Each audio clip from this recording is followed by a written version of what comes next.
On air, we're rocking and rolling. First of all, man, I have to say, you know the key to my heart. I always tell people, if you bring me clothes, you become a part of my life forever, man. I appreciate that. You got me these socks, man.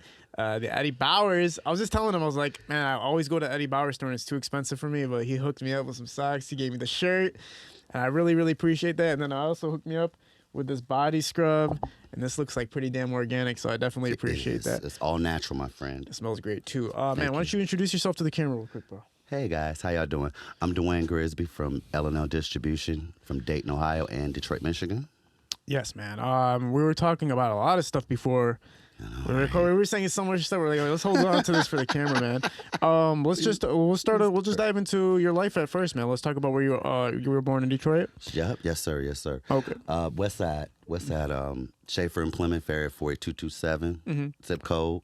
Graduated from McKenzie High School. Shout out to the Stags. Yeah. 93, graduated in 93. Graduated when I was 17. I was also emancipated when I was 14. My blood father passed away when I was 14 of a drug overdose. Okay. It's probably one thing I never had actually talked about, but I think it's time to come out with it. I mean, it was rough. Yeah. But we got through with a lot of support, from friends and, pretty much outside people supporting me. Yeah. Let's hold on for 1 second. Nick, we might need to do an adjustment with the mic. I think it needs to come closer to me and closer to him. Yep, there we go. Perfect. Is that good? Yeah, perfect. There we go. Right, cool. So we can talk about that a little bit if you're okay with talking about that, losing your father at 14 and how it happened and how you overcame everything. Absolutely. Absolutely. Yeah, if you want to dive into it real quick, like what was the experience, like what was happening exactly?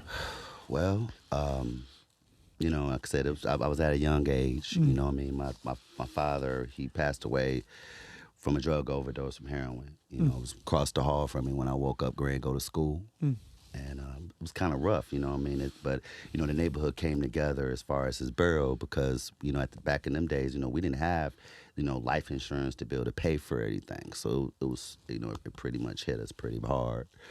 But I got through it, and my mom, it was hard on her too, but it was still hard on her to take care of me.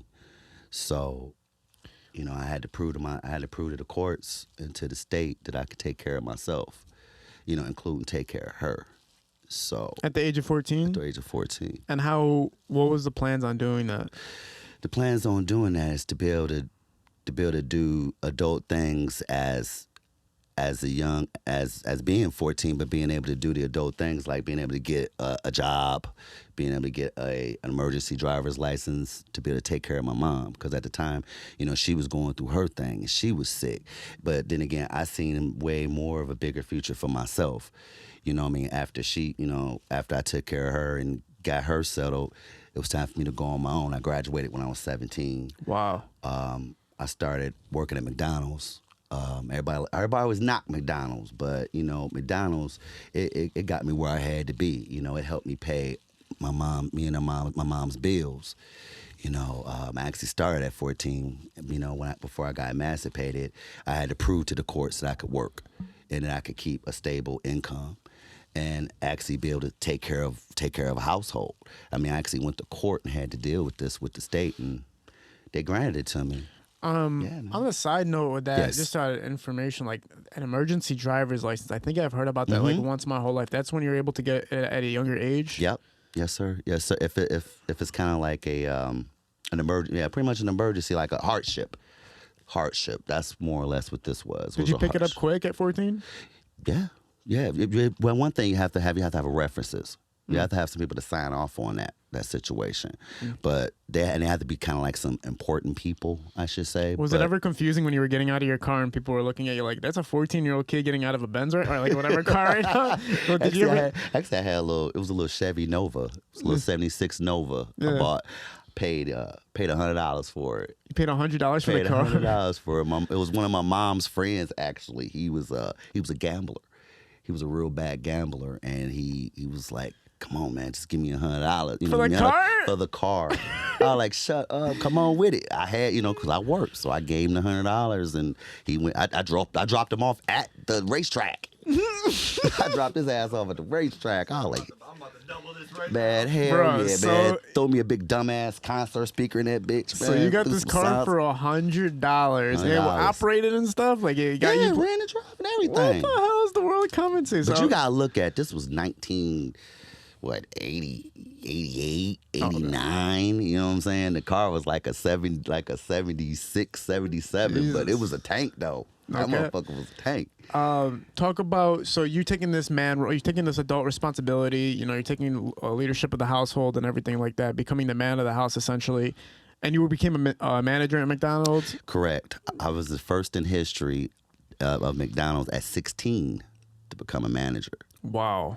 The Yeah, first in history First to be. in McDonald's history. They never. That's the youngest in history. Yeah, they sent me to college and everything. They got a school called McDonald's Hamburger University. Wow. Swear to God, and they teach you everything about management, every protocol, everything that's got to do with McDonald's. I mean, it's pretty interesting actually. And they pay you for all that.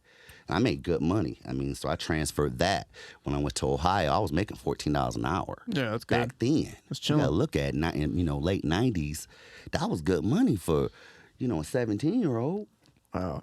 So at the time you're the youngest manager ever at the McDonald's. I mean, 14-hour. Fort Roten Schaefer, and it's still there. Yeah, and that's people can knock McDonald's all they want. I mean, at the end of the day, they're like you said, it's paying your bills. You're becoming the man at the house. There's not only so many places you can freaking work at that age or at that time, to maintain a family, help your family move forward. Now it's just you and your mom at this point still, or It was at the time it was still my mom, but she ended up surprising us all, and we had my sister. okay.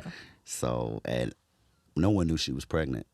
So it was kind of a surprise to us when she had her, but Was she she's a able to help blessing. with bills and stuff, or was she able to help She helped where she could. Okay. She helped where she could, but I still got some brothers and sisters, so we all just came together and helped raise my sister. Talk about the next points after that. So you're a manager at McDonald's, and then I know you got more management positions and stuff like that. I pretty much stayed there until I graduated high school. Okay. In '93. Then I transferred and went to Wilberforce University, and then I worked at the McDonald's near school for a while. But then I had to make a decision. Okay, because they was trying to give me too many hours and I couldn't study. So I'm like, nah, I got to make a decision here. I'm gonna have to let McDonald's go. You know what I mean? It was either gonna be that or, not get nothing done. Yeah, And I was taking some really heavy courses at the time, business management, finance, and then I was taking computer information systems. So I wanted to cover all aspects of business when I went to college. Yeah. So all my college professors were, business owners, investors, things of that nature. So it was a good experience. So you were totally into just taking your life to a point where it's like, you're going to work at a professional establishment, you're going to have a career, and it's just like, you're going to have a job and sustainability and be able to take care of your family. Like that's your main focus, that like laser focus at that point, right? That is correct. And just walking through, obviously, can you bring that mic a little bit closer to Sure. you? Yeah, grab it. Yep, there you go. So talk about what's the next moves, what's happening, like, from this position to The next move, man, college. After we finished college, you're probably wondering, okay, how'd you pay the college? I didn't use the standard loans and all that kind of good stuff. I went to a life of crime. So you paid. I went to a life of crime. You paid for school through the streets. But I was a white collar criminal. See, there's a difference. See, you got the stick 'em up guy. I stuck you up with a pen. Oh, so you wrote letters? I wrote checks. Wow. I wrote bad checks. I designed checks. All that bad shit. I did it all. And actually, I wrote up $250,000. Wow, man. And I got into some huge trouble, some huge shit. I was actually writing a bad check with a place, and they recognized me. They called the cops on me, and let's just say shit went left. And I got charged with assault on a police officer and failure to comply. We talking back in the late 90s. You know what I mean? But Wow. And my bond was $20,000. But the smart thing about being a criminal, have a lawyer. If you're gonna be a criminal, have a good ass lawyer. You know what I mean? So, by the way, shout out to my attorney Jeff Moore out of Columbus, Ohio. That motherfucker, he got my ass out right then, cashed me out, $20,000. Wow. They were pissed, boy. And then we talking about a little hick town that I was in. We talking Ohio. We talking down there, Cincinnati, Fairfield County. We talking nothing but cornfields. And our color down there, they like, nah, we gonna hold on to you for a minute. But wow, man. So you were writing bad checks, and you're just you figured out how to manipulate the system and stuff like that. How long were you able to do it before things? I did my whole. I did it like the last 3 years of my career at school. Actually, my senior year. What was the sparking moment for you to go like, this is the move? But it was either that or get kicked out of school. Because I was paying $42,000 a year. Yeah, cash. So it was either, because at first I was paying, with my job, and then, financial aid. I don't want to get dragged with that. I did get some scholarships, however. I did get a lot of scholarships, but it still wasn't enough. This is a private school, you know what I mean? Private and state and public schools, colleges are totally different. But that was worth every nickel. I'll do it again. I was worth every nickel. So writing bad checks, like, do you know when it's happening that you're going to get caught one day, or is it like, okay, there's a huge chance I can get away with this? Like, how do you get away with it if you were doing it at that time? Like, what was your plan to be like, okay, even if they can't catch me, basically? Well, no, I knew my time was gonna come up soon. You know what I'm saying? At an amount of time, because one, the phases change. You know what I mean? As far as the system, as far as the technology goes. Back in them days, we were doing checks. Actually creating them and designing them and doing the little routing numbers. But now then it got so advanced. Like you try to write a check to somebody right now, they look at you like, what's this?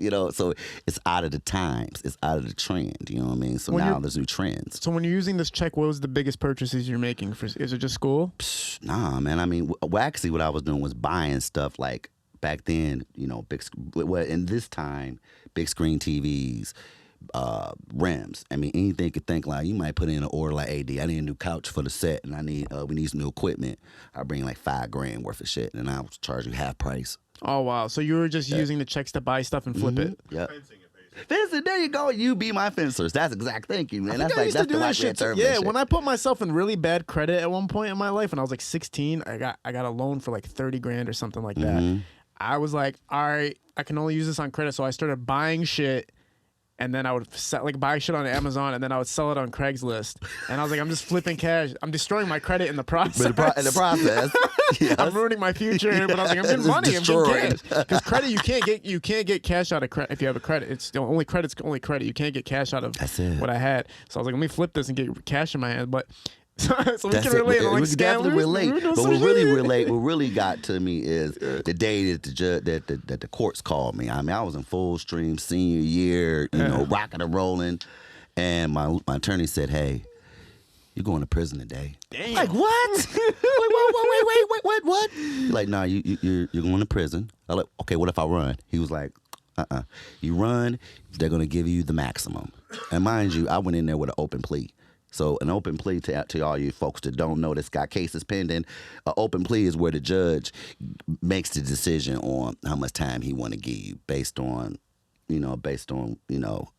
So what was the total amount that they were going after you for? They was trying to give me like 10 years, like 10 or 15 years. And how much money was it accumulatively? $250,000. So $250,000 total is how much that you had ripped off with checks. And they tried to give you 10 years for it. Correct.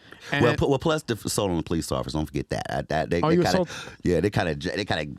got jabbed all that shit in there because I was trying to get away. And that the cop was in my way, so he had to take a L, but I got away, and that was the thing. I did get away. I turned myself in. They didn't catch me. I turned myself in. How far did you get? I got back to the crib. I literally got away, and then I called my attorney. I'm like, dog, I did some shit. He was like, what did you do? And I was like, you know what, man, I'm going to turn myself in, and we got the bomb and then got out. But wow, man. Besides that, the judge asked me, man, what did you do with all that money? I said, I paid my way through college. I showed him my report card, showed him everything. He was okay. He said, well, you know what? I'll give you a break on this one. He gave me 2 years. I'm still gonna send you to prison, but I'll give you a break on this one. And you do something with that education. Damn. That you did. I'm still saying in prison. I said, hey, that's cool. But it was better than 10 years. Walk us through kind of, you're not probably used to the prison life at all. It's probably your first experience in there. Was it? It wasn't your first experience? Prison? Well, okay, yeah. It wasn't like it's all cracked up to be. If you stay the fuck out the way and don't be getting in everybody's shit, you cool. I didn't have any problems, you know. Yeah, probably like the last, all right, okay, probably like the last week or two, I had to go to the hole. But besides me having to go to the hole, the only reason why I had to go to the hole was because motherfuckers be on that bullshit, be want to run their mouth because they know you about to get out. And somebody tried to pull up on me on some dumb shit, and I smacked them in the face with a tray. And I'm like, well, fuck it, just take me to the hole. So I did the hole the last 2 weeks.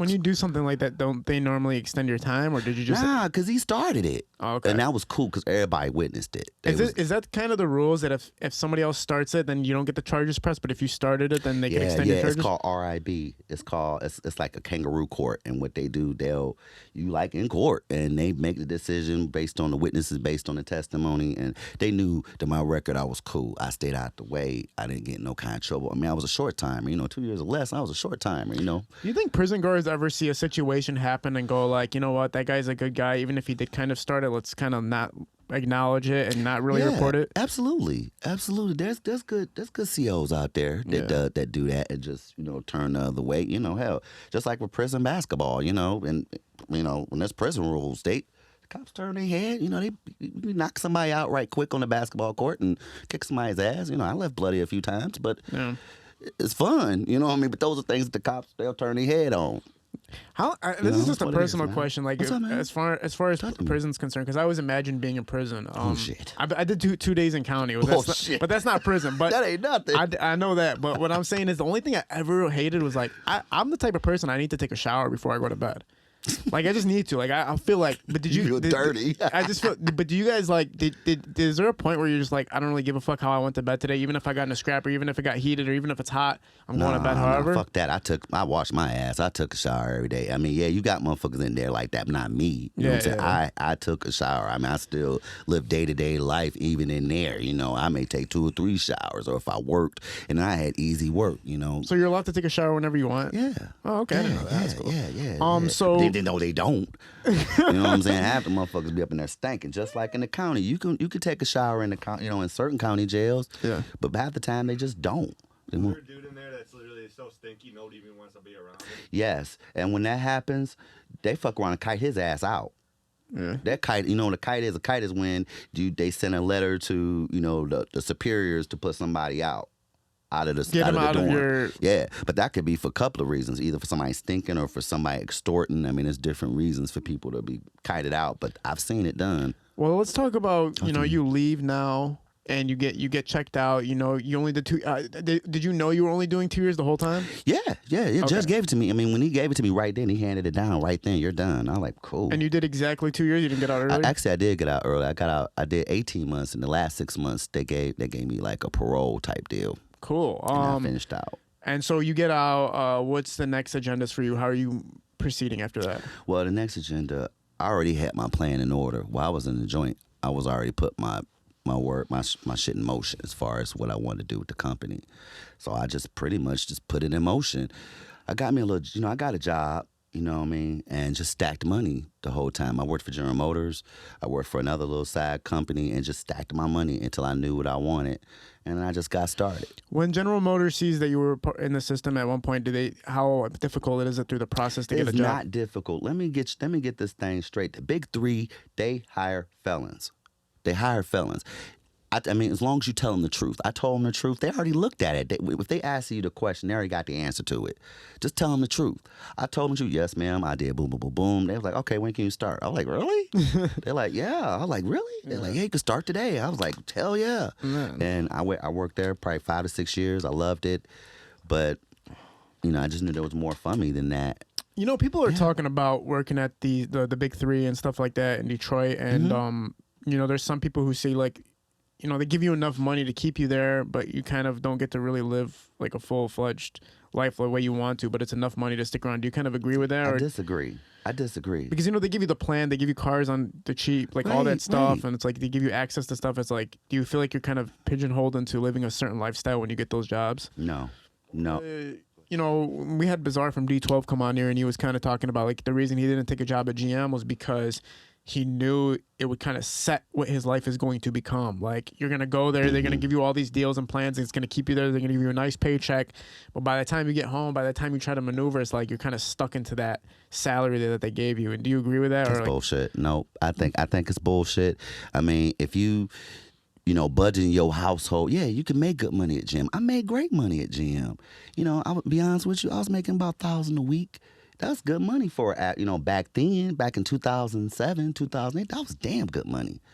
But that ain't enough. That wasn't enough for me. I don't want to get stuck in that lifestyle. I don't want to get stuck in that plant lifestyle. Then it's politics. It's straight up politics up in there. If you ain't licking somebody's ass, then you'll never move up. You'll never move forward. So I already seen that. And then you got the unions. The unions ain't doing shit. They ain't doing nothing for our people. As far as the people in the plants, they ain't doing nothing. They taking them dues. I seen them taking them dues. Oh, we're gonna double your dues. Okay, well, damn, you gonna save my job when they laying us off? They saved their job, but didn't save ours. I seen all that shit. So I'm like, you know what? This ain't nothing I want to deal with. This is nothing I want to get into. Can I use your ashtray? Oh, yeah. This is something I don't want to. That's just something I didn't want to get into. So how far did you get? Did you get to a managerial position? No, I applied for a few, but again, it depends on whose ass you kissing and whose ass you licking. I couldn't do it. Okay. So I had to step back. But I stayed there the whole 5 years. But again, I was still in the plans of running L&L, running the business. Okay. So I had to come to the decision: do I want to make $1,000 a week, or do I want to make $5,000 a week? Right on. Talk about the next process after you leave after 5 years. That was the process. So you started the business at that point? Right after it. I mean, I made a decision. Actually, I was working still at GM this 1 week, and one of my new clients had a job for me, and it was paying $5,000. And they was like, look, you're going to have to do this. I'm like, I got to work my other job, though. They was like, you're going to have to make a decision, Mr. Grigsby. It's either this or this. And I'm like, fuck. I'm like, you know what? Let's go. So I took a leave of absence. I didn't actually quit GM. Like, I can go back to GM like right now. That was 15 years ago. That's one thing I love about the big three. If you take a leave of absence, they'll let you come back. And they'll let you come back with your seniority. So I come back with like 20 years of seniority if I wanted to. But that ain't nothing. That's not nothing I would want to do. So initially you leave and you start this business right away, pretty much. Yes, and sir. talk about the very beginning stages of the very business. beginning stages. And tell the people the name of it without the just like the full name of it. The full name? Yeah. Okay. Well, we have different divisions, but we have L&L Distribution Incorporated. And what does the L&L stand for?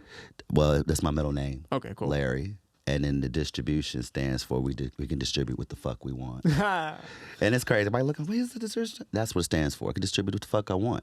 So with that being said, when I started this business, I got registered with the state and licensed to do every damn thing interesting that I would want to do. And the first thing I started with was cars. I wanted to cater to my own self-interest. When you're going to start a business, catering to your own self-interest. So that's what I want to do. I like cars. I like houses. You know what I mean? I like clothes. I like fashion. So these are things I focused on. You know what I mean? So I started with cars. Let's start out with help with a car online. Okay, what is help with a car online? It's what it is. We help with a car. So let's say you call us, say, Dwayne, I'm looking for a car. I got $2,000 I got to spend. We'll find you a car, whether it's a personal car or a private owned car, and then we'll bring that car to you, which I'm also an ASC certified mechanic. I also took my certs in high school too. So I know everything around about a car. Just like me and the guy was gearheads was just talking, tearing stuff down about cars. So I started with cars and it went great. You know, we still got those dealers today. We got 2 out of Columbus. We got 3 here in Detroit. And if you go to our site, you'll see Help with a Car Online, where we're also selling car parts, accessories, rims, tires, anything you could think of with a car. That's what I like. My second cater to interest would be houses. All right. But it was not my interest. Houses wasn't my interest. Buying houses and renting houses and being an investor, this was not my interest. Yeah, I took it in school. I took management in school, but it wasn't my interest. Cars was. Right. Long story short, I had an investor that I used to sell cars to. He came to me. He said, man, let me ask you a question. I said, what's up, man? He said, you make a pretty good money peddling cars. I said, what? He said, you make a pretty good money peddling cars? And I said, yeah. What's your fucking point, dude? What are you getting at, man? He's like, no, man, no disrespect, brother, no disrespect. Reason why I'm asking you this, man, you just seem smarter than what you're doing. And I'm like, look, man, I'm making pretty good money, but get to your fucking point because I'm about to cuss you the fuck out, dude. You disrespect me telling me I'm peddling cars. Yeah. You know what I mean? I'm selling 10 to 12 cars a week. Yeah. That's pretty good money, I feel. You know, it's paying my bills. Well, he came to me and said, Dwayne, you ever been interested in investing in real estate? His name's Ken Neal. Shout out to Ken Neal's RIP. He passed away about a year ago of cancer, battled cancer. Man, he was closing deals the day he died. Man. But man, that man changed my life. He gave me this book from Dean Graziosi. Look it up. Look it up, y'all. It's called Buying House with No Money Down. Yeah. It's a $20 book. $20. Changed my life. That book changed my life. Dean Graziosi, look him up. Okay. He's up there with the top dogs. He's up there with Anthony Robbins. Yeah. He's up there with all of them. John Stanley, he's up there with all of them. Yeah. You know what I mean? So you read the book and it's like eye opener. It's total eye opener. Yeah. Total eye opener. And I'm using the same concepts that I'm doing with cars. You know, bringing the buyer and the seller together. It's just a different concept, just a different asset. You know, but the first thing I had to do, I had to find a house for myself. How many of us are still renting? How many of us are homeowners yet? I mean, we got people 40, 50 years old still don't own their own home. What the fuck? I lost count how many houses I bought. But that's not to brag. That's to say that you could do it too. You know, right now the system is set for us to fail. We're set to fail. We're set to be in this renter's market and never to buy. But the city, they're giving us the opportunity to buy, but why aren't we buying? And that's why people outside of the city are probably seeing that, and those are the people who are investing in the city. Exactly. And some people don't like that. Some people don't want it to be native. Like, people from Detroit should be buying Detroit. Right. Well. And do you agree with it, or is that? Yeah, well, absolutely. That's why I came back. I mean, I got, pretty much Cleveland, Ohio, Dayton, Ohio. I got the state on lock down there. Shout out to my folks down there. But we also got Detroit. This is my hometown. This my stomping ground, baby. So I got to take care of Detroit. I got to take care of home. And that's the other thought. How do people go and leave a whole nother state and then come back and they're fucked up? Have you noticed that? I don't know if anybody's ever noticed that. Have you noticed that? I've noticed that. Yeah, I'm going to California. I'm gonna do this. Then they come back, they still a bum. What the fuck? I swear, man. I mean, let's be real with it. I told you I'm coming raw on your fucking show, dog. I was coming raw. All the guests. I mean, don't get me wrong. I've enjoyed all your guests, but man, how many are really living that life? You know what I'm saying? I'm living that life. Man. You know what I mean? No, I appreciate your honesty and openness. I'm going to be honest. I'm going to be real. I don't want to be rude. Does anybody want this blunt? Man, it's some fire, too, man. Shout out to my homeboy on the west side, Marcel. He also cut my hair, too. Okay. Keep me all faded up. You know what I'm saying? I see you. Yeah. Hey, I've had friends that would leave and go for business opportunities and come back. Like, they'll make up the craziest story, like, "Oh, my whole house got robbed. They stole everything from me." I'm like, "Bro, you just went out there and went broke. That's all that happened." Like, yeah, went out to trick with some bitch and then broke. Yeah, like, you know it. But talk about, so you're doing real estate. Mm-hmm. It's successful for you. It was successful for you, I'm assuming? It still is. I mean, it could be successful for anybody. But, right on. But I just stayed at it. I got more into the home repairs and, started bettering the craft. So now we're licensed contractors here in the state of Michigan and in the state of Ohio. So, now we got that clout, but we built that credibility with everyone. But unfortunately, I'm gonna bring this shit straight out. It wasn't with my people. I said I was gonna bring it to this attention. Would the jerk community help support? Hell no. Didn't nobody in my community support me or support L&L from Detroit to Ohio. And yeah, I'm gonna say it. Y'all kiss my motherfucking ass too. But to the ones that did support L&L and that still support L&L, I love y'all. Sure. And y'all know I'm always gonna be here for y'all. That's real shit. And it was always skepticism as far as being a black man and as far as running a business, whether it's selling a car or selling a house. Hey, I don't know. We need to check, make sure he own it or make sure he's up. But damn, no offense, but a white man come up with the same motherfucking house. Oh yeah, we're gonna take it. We're gonna give you $3,000. You wouldn't give me a fucking nickel, and you just got scammed. Right? They just scammed you out of $3,000. But you check my credentials, it still ain't good enough. Well, I don't know. We're just gonna have to see. So just imagine me dealing with this 14 years of ups and downs, dealing with our people, you know what I'm saying, and trying to fit in the community. I still don't fit. I ain't trying to fit. I don't fit nowhere in this little community we got, or this little business community we got. You know what I'm saying? I'm a CEO, but I'm gonna do it the way I want to do it. Yeah. And I've been doing it the way I'm gonna do it. Yeah. And it's like people feel they wish they had the balls I had to do the shit that I do. I mean, you seen my videos. You took a couple of minutes on them, and it's just what it is. I'm being real with it. But it's things that people are afraid that they don't want to be said or to be out. Yeah. Well, I'm putting it out there. Yeah. And this is a great show to put it out there, man. You know, the truth. No, this is awesome, man. This is truth, man. I know this Where is this very one awesome. go, man? But that's where I'm at with L&L. L&L, it's my bread and butter. This it's fed a lot of families. It's got people off the street. You know, we're doing a lot more than just buying houses and selling and renting houses, man. We're getting people off the street. We're changing people's lives. You know, we're employing people. You know, in 2 states. Which any of y'all hoe ass businesses, y'all running 2 states? Hell no. But we putting in that work. Put in that work before y'all talk shit. Okay? Let's get it straight. Because whatever I talk about, we gonna back it up. And that's the key. That's the key to success. Is being yourself, being real. Getting the job done. I can keep it moving, man. Get the job done at the And end get of the the job day. done. Yeah, so- yeah, Yes, stay on the business. Now that the real estate's a part of it, and you know, obviously you're still doing that. What was once you felt balanced with that? What was the next business? Not business venture, but next venture in general. Exactly. JR Management LLC. JR Management. We have a record label. Yes. You know, that's one of the things. I want to change the way music is being done.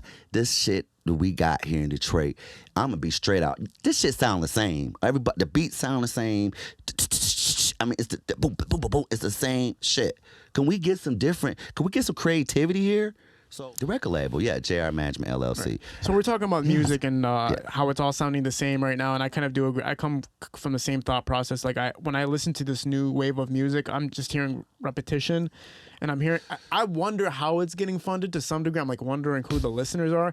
But then again, every time I chill with the girls, they're always bumping this new music. So I guess like all right, I see who's fucking with it. I get it. But I guess me and you come from more of like a musical. Like we want more of the soul behind it to come back. The like lyrics, the lyricals. Even the beats, sometimes I'm like, man, back in the day they used real instruments. They would add real instruments to some degree. Like there would be some type of soul to it. The mixes would be better. Like now it's like manufactured to me. It's like very manufactured music. What happened to the 808? What happened to the 808? I don't hear nothing. I don't hear no 808 beats at all. Yeah. You know, but I get it. Yeah. So talk about what your label is planning to do. Okay. All right. Well, and on plan. Well, we started in 2009. Oh, okay. And we started doing. We went with live bands. Such as the Larry Humphrey Band. They're out of Ohio, which we still manage that band, and he's amazing. He's a guitarist, and he plays the bass. And we actually managed a couple of other bands, and we was actually booking them for shows. See, we ran music as a business, not as a hobby. That's the difference between these guys out here now. They doing this shit as a hobby instead of making money. I mean, we actually went to the casinos and actually signed contracts and actually booked shows where we made money. You know, and which we still do. Talk about more artists that you guys are managing right now. Okay, well, currently we're managing Jazz the Golden Child, and we're managing PZP, aka Young Joy Road. Shout out to my boy. We got, and like I said, these are all Detroit artists. These are all local guys. We got, what else we got? We got Gotti the Boss. You know, nobody's ready for that guy yet, but he's lyrical. You know what I mean? And he makes beats. Yeah. You know, who else we got? Man, we got, shit. I lost pretty much count because I'm pretty much sub-managing folks and just giving them advice. But like for the most part, the folks that's on my team right now is the folks that I pretty much named. Okay, cool. Okay, but yeah, I'm familiar with Jazz. She's amazing. Yeah, no, it's good to get the underground sound out there because eventually it's gonna take over again. I feel like this wave is eventually gonna come to a point where people are like, "Where's the soul at again?" Like, and then those people are gonna be the ones who shine at the top at the very end. Exactly. Talk about you kind of have like a Scared Straight program. Yeah. I call it scared shitless. Scared shitless? Okay, talk about that program real quick. Well, we started this in Ohio. We're down in Springfield. We work with the local courts, where we would work with just particular children that's having the most trouble and work with them. And I mean, actually get them out there in the street, and showing them what can happen to you versus you keep doing what you're doing. But it didn't just start there. We work with the parents too. Like, okay, what caused all this? You know what I mean? What caused you to have problems? And it stems from home. It stems from the parents. Dad didn't have no job. You know what I'm saying? Mom pissed at dad because he ain't got no job. You know what I'm saying? So we got to the bottom of that and tried to solve that solution by helping them get employment, helping them get a safe place to live, plus spending more, getting the time in with them, showing them the good side, but then showing them the bad side and just turning them around. How do they usually qualify to be a part of this? Do they have to go through a circumstance, or is it voluntarily, or like how does it work? Well, we did both circumstance. We took applications, and then I worked directly with judges. Oh wow! So they'll just call me like, "Dwayne, I got a situation." I'm like, "Oh boy, what you got?" And they're like, "Hey, But it'll start with just here, for example, this year we dealt with a 13-year-old kid. A buddy of mine, one of my neighbors, and myself was dealing with this 13-year-old. He tried to set one of our neighbors' houses on fire. And one of our, I think some of our property at our house is on fire. It was crazy, like one of our tractors or something. We caught him, and it was like, what do you want to do with him? Are we going to lock him up, or are we going to do something with him? And we got with his parents, and we met them, and it was like, what's going on here? Why is he doing all this? But it all stemmed from back home. And I said, well, look, we're going to take him for a few days. We're going to do a few things with him. And, it pretty much turned him around. Beautiful. And his parents seen a difference change in him. It was either that or jail. Right. So your program has seen the success of turning somebody's life around. Absolutely. Because, we start from the inside out. We start, where does it start from? It starts from home. And then we deal with the siblings, everything. Beautiful. Or if we just see something, like, okay, this don't look right. Let's talk to the parents. That's the first thing I would talk to. Not only are you working with the children, you also helping felons and helping people. Absolutely. And talk about these programs and how they work. Absolutely. Well, we actually started in Detroit. We started in Ohio again with this situation where brothers coming out of the joint, we put them to work. We get them trained as far as how to work on houses, how to work on cars, things of that nature, taking them in, doing clean outs and just, ratting with us and putting some money in their pocket. Some we've actually trained to where they started their own thing. We didn't expect nobody to stay with us forever. We just want you to take heed to what we're doing and then hopefully copy it and do the same thing. Mm-hmm. Mm-hmm. This is not a job this is not a company I want people to retire from. This is a company I want somebody to copy and do something better with. Is there a success story from what you've done so far that you can put out there as far as an individual person, or just speak about their story at least and say like how the transformation happened for them? Man, where do I start? It's been so many. We got a young lady out of, and it's crazy. You watch my videos. I have videos of like how to buy houses and things of that nature. Yeah. And I've had folks call from as far as Vermont and just say, man, how did you do that deal? How did you work that? And I just took them under my wing and just started giving them the information. And they started working it in their neighborhood in Vermont. I got another friend, I call him out of Washington. Her name is P. And same thing, she watched the video from me and was like, hey, I want to do this. So like, you can do it? Yeah. And now her and her wife, they're doing their thing. They own like 20 properties. They're out of Washington and they're doing Baltimore. Think about when it comes to felons and stuff like that. Do you ever look at somebody's circumstance and go like, you know what, you put yourself in a position where I don't even want to help you, or is everybody the only position I got an issue with is child molesters. Right. I'm all right. Call me race, call me prejudice. I hate them little bastards. You fuck with a kid, that's one of those exceptions. It's crazy, man. It's like you're taking a really big responsibility role, and it's like most people are fear doing that because when you talk about felony people who have committed felons, some people don't look at them as humans anymore. Almost like you're not, you don't belong to society. That's bullshit. Because would you look at me and think I was convicted of a felony? No. Oh, he's dressed in Eddie Bauer. He's all dressed up. Nah. But it's the perception. We got to get out of this perception of people. I've had some of the best employees come from prison. I mean, they did 20 years. 20, 25 years, and they ready to rock, and they come in, and they already got their mind made up what they want to do, and they get that work done. They put in that work. I just did 25 years. I'm like, all right, let's go. Man.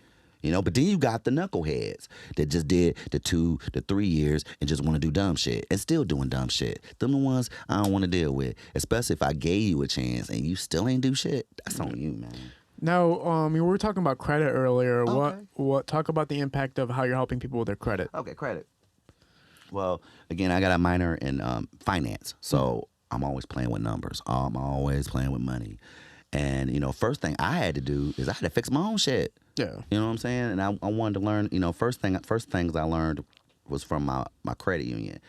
Most of our people don't even have a bank account. At least open up a credit union. And it only costs $5. And that was pretty much where I got started, was with a credit union and helping with my credit and building my credit. They'll give you a debit card, a prepaid card, and let you work off of that. And then from there, after a year, they'll give you a card with credit, with actual credit line. And it just continue on. But as far as my clients go, it depends on where they're at with their life, with their credit, and where they want to go with it, because it's discipline. It takes a lot of discipline. You look like, It takes a lot of discipline to make those payments on time and to pay whatever creditors off. There's certain tricks that you can talk to creditors and get some of the debt reduced, even eliminated.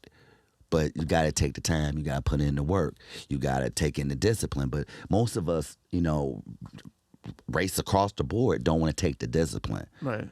And that was what it took for me. It took me 2 years. But, it took for me not going out to eat, not certain things I wanted. But it was worth it because I wanted to pay all these little minor debts off. Because, I tricked off some money when I was in college. I had to cop the credit cards and all that shit. So that shit came back to haunt me. I didn't have no student loans, though.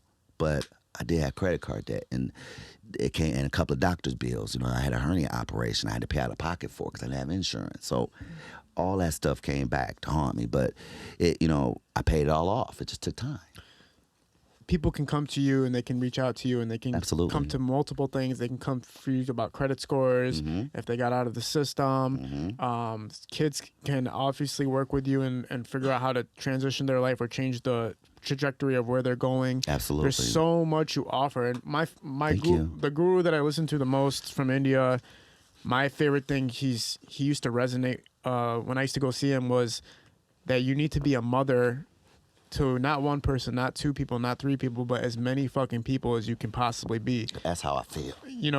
To take care of people and to take the responsibility, to take accountability for responsibility for as many people as you can. As long as they take responsibility for themselves and help you, then you're going to be welcoming for them to move forward and finding ways to help them navigate through their future. Absolutely. We're kind of running out of time. Is there anything you want to talk about before we close out? That was cool, man. That went quick. Wow, that went quick. It went amazing, man. I just want to say thank you for letting me be on your show, and I just want to give my shout out to my folks, and give out my. How can people get in contact with you? How can y'all get in contact with me? Why you ask me that? All right, that's what's up. This is Dwayne from L&L Distribution. At Help with Your Crib, Help with a Car. JRManagementLLC.com. Give us a call at area code 937-250-9506 or 313-728-4404. Or you can check us out at Help with Your Crib, Help with a Car. JRManagementLLC.com. That's how you get I appreciate you, and I'm definitely going to hit you up about my credit because I fucked that shit up 10 years ago. I appreciate you for being a part of this. We're at Parallel Sound Studio. High-low visuals and shootings and productions for us. We're out. Peace. Great, guys. That was beautiful. Thanks, man. That was fucking awesome. Let's take a picture real quick. Amazing, man. Oh, no, that was great, bro. Thank you.